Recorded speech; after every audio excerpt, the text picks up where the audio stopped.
Salut l'équipe, c'est Masco, j'espère que vous allez bien. Aujourd'hui on se retrouve pour une nouvelle vidéo où on va tous ensemble préparer les carters pour ma Derby DRD Pro. Et ouais, dessus on a le passage du Villebrequin course 45 à faire et une prépa à l'admission pour aligner les carters au cylindre, le 88 stage 6. Avant tout, je tiens à vous dire que cette vidéo n'est pas un tuto, c'est plus une vidéo où je vous montre mon ressenti un peu sur la préparation des carters, où je vous explique qu'avec des petits outils que beaucoup de monde ont chez eux, on peut très bien faire des belles prépas sur des carters sans forcément avoir de tours, de fraiseuses, de renvoi d'angle, etc. C'est juste pour vous montrer mon ressenti de quelqu'un qui n'a pas fait d'études de préparation, quelqu'un qui a appris à préparer en regardant des vidéos, en regardant des tutos, etc. C'est surtout pour ça que je fais cette vidéo, en fait, pour vous montrer que n'importe qui peut le faire. Il suffit d'être patient et d'avoir un tout petit peu d'outils. Du coup, dans cette vidéo, je vais vous expliquer les différentes étapes que je respecte pour faire mes prépas carters. Je vais vous montrer tous les outils que j'utilise, où on peut les acheter, où on peut les trouver un peu moins chers et à peu près les mêmes outils. Et je vais aussi vous donner 2-3 astuces que j'utilise et qui m'ont toujours plutôt réussi pour faire mes prépas carters. Après, comme je dis toujours à tous ceux qui me demandent des conseils pour les prépas carters, pour moi la clé c'est le temps. Si tu veux que ton moteur soit remonté dans les 2 jours, c'est mort, tu peux oublier. Pour moi, il faut minimum une bonne semaine pour faire un travail de qualité. Parce que pour la prépa carter, il faut être minutieux, il faut prendre son temps, il faut y aller petit bout par petit bout. Parce que si tu je galère. Parce que si tu commences à faire des fossés dans tes carters, c'est mort.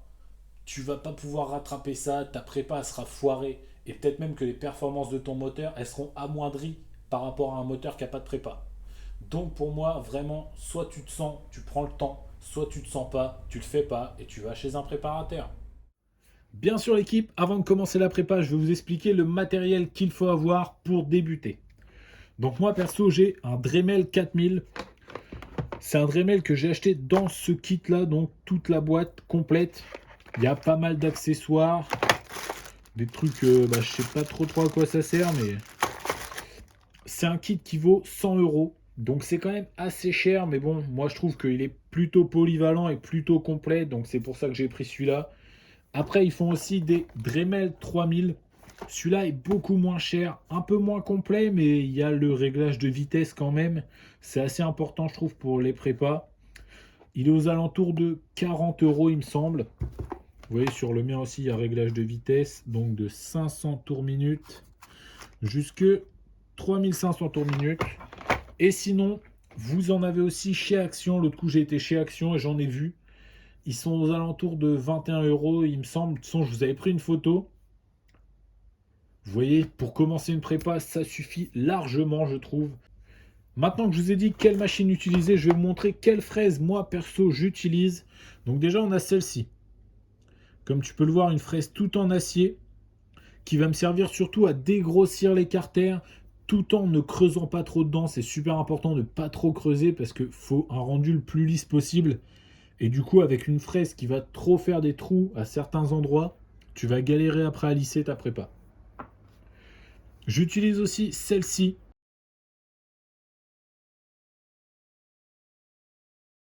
Ensuite, j'utilise aussi celle-ci pour faire plutôt des passages de vélo et plutôt des angles droits. Avec sa tête, tu vois, qui est vraiment à 90 degrés, c'est assez pratique. Donc, tout d'abord, avant de commencer ta prépa, je te conseille de retirer tes goujons. Même si tu comptes pas les changer, tu verras, ça ira beaucoup mieux sans. Et donc, du coup, tu vois, avec le 88 stage 6, il t'envoie un petit livret où il t'explique comment faire le passage du vélo. Donc ça, je trouve ça vraiment super bien. Donc, tu vois, là, ils me disent qu'il faut que je rabote ici sur 4 mm de largeur et 3 mm de profondeur. Du coup, je vais prendre mon pied à coulisse et je vais faire des petites traces. Hop, 3 mm de large ici. Ensuite, pour le passage du piston, il conseille de reprendre 2 mm juste là. Donc pareil, je vais faire une petite trace.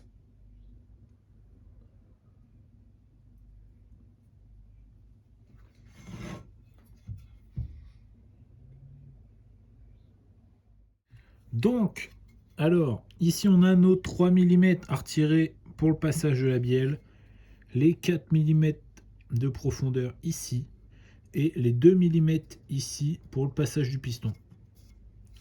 Je vais déjà commencer par là. Avant de te lancer, dis-toi surtout bien une chose. Il faut vraiment que tu prennes ton temps et pas que tu ailles en mode pouh. Sinon, ça va forcément faire de la merde. Retire petite couche par petite couche et c'est comme ça que tu pourras avoir un très beau résultat.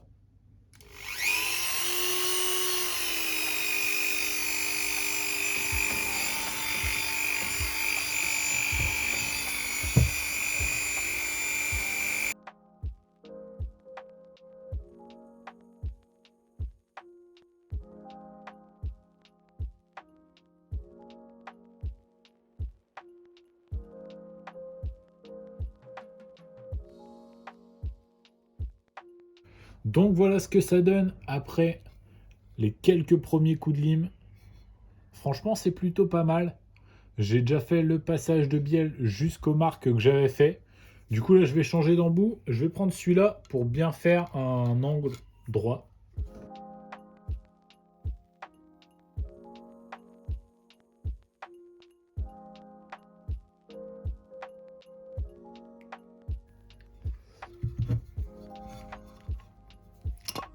Donc voilà pour le passage de bielle. Là, je suis plutôt pas mal.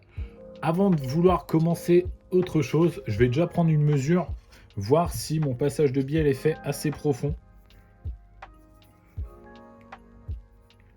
Hop.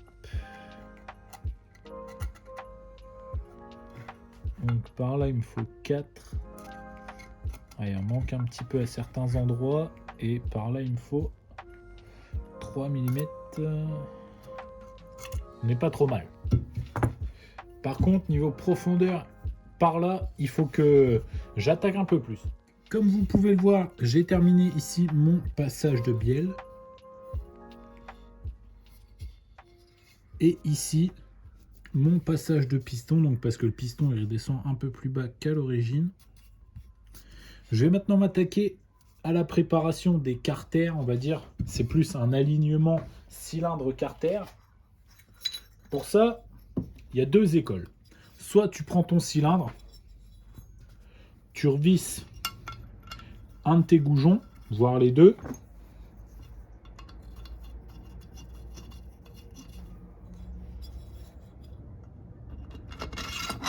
Tu poses ton cylindre et tu viens regarder donc comme ça.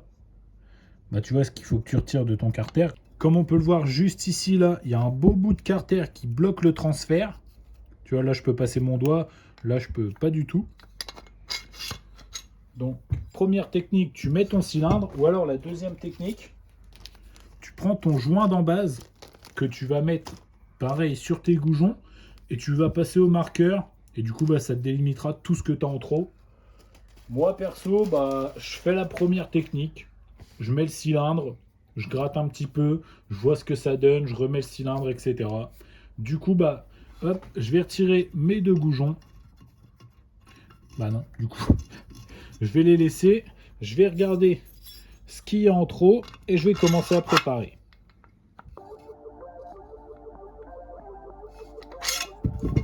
Hop.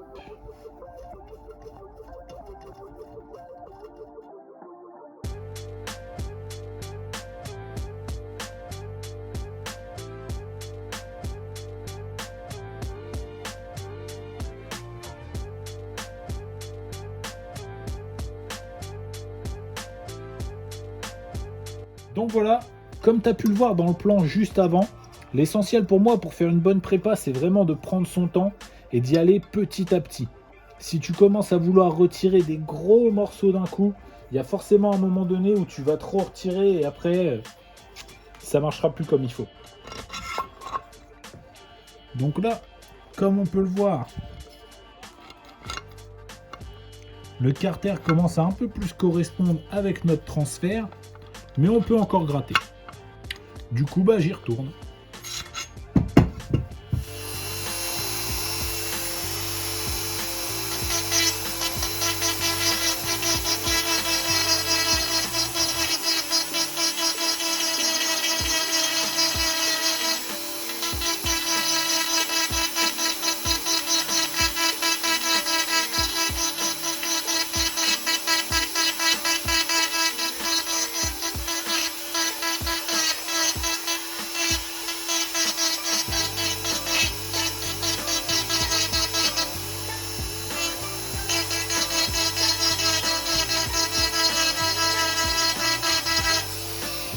coup, voilà l'équipe. Là, on est plutôt pas mal. Comme vous pouvez le voir, c'est vraiment, vraiment bien aligné.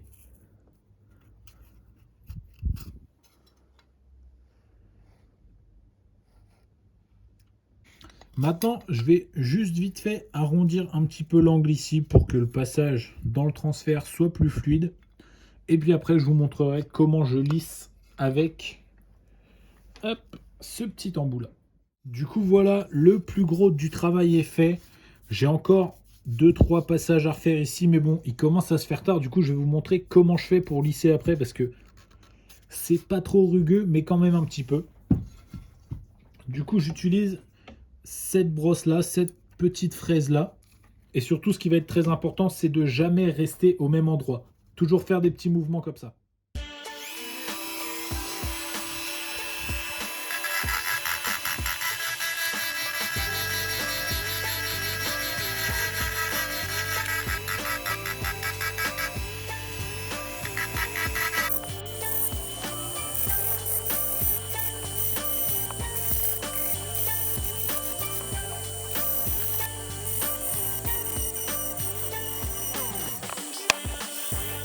Alors, pour le résultat avec cette dernière fraise, comme vous pouvez le voir, on a un aspect qui est vraiment pas dégueulasse. Hein.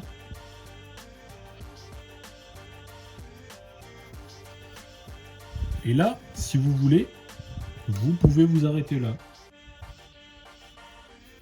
Avec une prépa finie comme ça marchera très très bien. Mais après, si vous voulez être dans le détail et dans la finition, vous pouvez faire sabler votre préparation. Si jamais vous n'avez pas de sableuse, ce qui est fort probable parce que peu de gens en ont en vrai, et ben vous pouvez très bien aller dans les garages, la plupart des garages en ont, sinon chez quelqu'un qui fait des pièces sur mesure, on va dire, qui a des tours, etc., il pourra très bien vous sabler vos carters sans problème. Il n'y en a pas pour cher en plus. Et le rendu sera vraiment au top. Pour vous montrer un peu, moi j'utilise ça comme sableuse, donc c'est une 90 litres. Après, niveau qualité, franchement, je m'en suis pas servi beaucoup et il y a déjà pas mal de défauts. Après, c'est une sableuse, tout ce qu'il y a de plus classique que j'avais trouvé sur Amazon, il me semble, pour 90-100 euros. Après, il faut savoir que ça tire vraiment beaucoup sur le compresseur parce qu'il faut qu'il tourne en continu, en continu, en continu. Et si vous avez un petit compresseur, bah franchement, c'est pas le mieux. C'est pas le mieux. Mais si vous voulez sabler des trucs, rénover des pièces, c'est quand même très pratique. Donc, au niveau du résultat pour les carters, voilà le rendu que ça donne une fois sablé.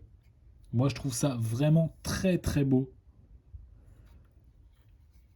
Et comme vous pouvez le voir, pour une prépa fait à la Dremel, je trouve que c'est quand même plutôt de la belle qualité.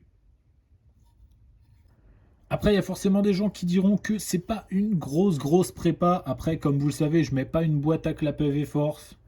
C'est un moteur que je veux utiliser en all-day.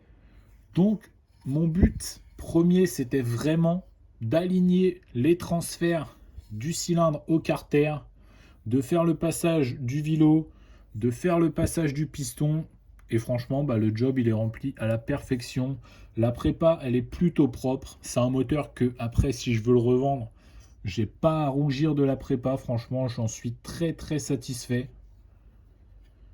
Et puis, bah, je pense que de toute façon, à la Dremel, on peut pas faire beaucoup mieux. Après, il faut avoir un peu plus d'outils, sinon tu passes des heures et des heures. Déjà là, ça m'a pris quand même beaucoup de temps. Bien sûr, j'ai oublié de vous le préciser, mais si vous voulez préparer vos carters vous-même, il faudra prévoir un kit de roulement de boîte. Parce qu'avec tous les petits copeaux qu'on fait à ce niveau-là, forcément, on n'est pas à l'abri qu'il y ait des copeaux de carters qui aillent dans les roulements. Et un roulement avec des copeaux, bah,